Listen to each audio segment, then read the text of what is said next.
Today we're going to do a video analysis of one of the throwers that I have in therapy that came to me after they were at another therapy and then got discharged from that therapy, and I did a consultation on them, and I found that there was a lot of things that weren't addressed appropriately. But we wanted to talk a little bit about how little changes make huge differences.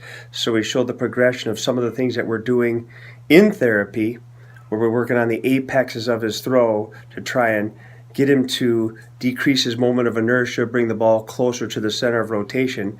But it's extremely important to watch the distal end of the humerus to see what kind of a position the end of the elbow ends up in if you make these changes. So the whole goal is to get him more comfortable getting his arm further in front of his chest before he reaches maximal external rotation, which protects the shoulder. So we're going to go through a whole video progression, and this is something that we're going to continue to do more and more of, because we want people to understand why we're doing what we're doing and how it's important to know that there's consequences as a result of how you instruct athletes.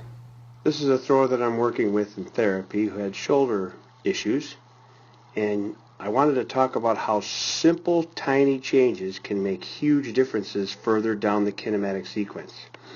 So you can see right here he goes into external rotation with his elbow below the shoulder, and he's already rotating to the left, and now he ends up with maximal external rotation while his elbow's elevating.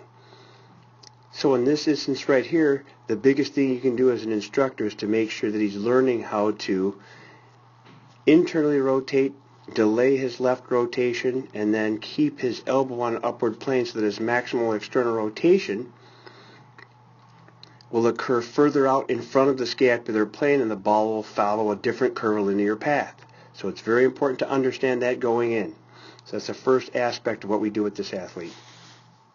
So going along that same path, we initiated him into internal rotation by forcing him into the IR apex and instructed him to keep the ball closer to his center of rotation, and then he delays his external rotation until he's already rotating towards the left.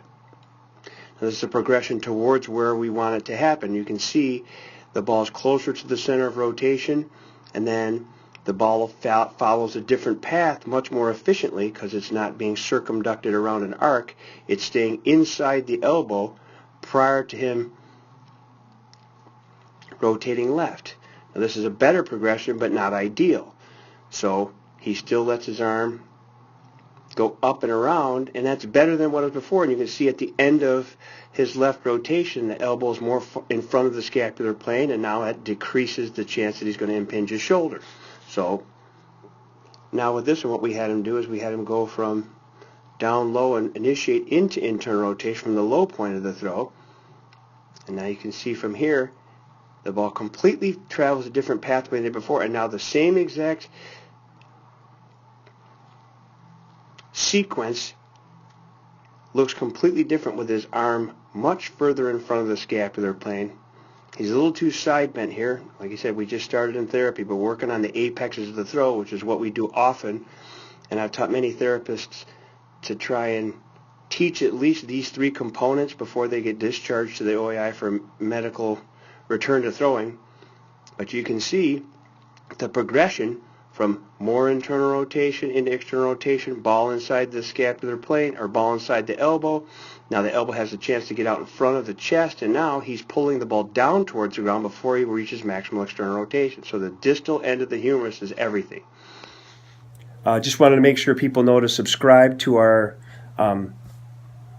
postings so that you can get all of our stuff that we're posting online, and then you can click on that on the video. And but as I said, we're going to continue to keep posting information as well as videos.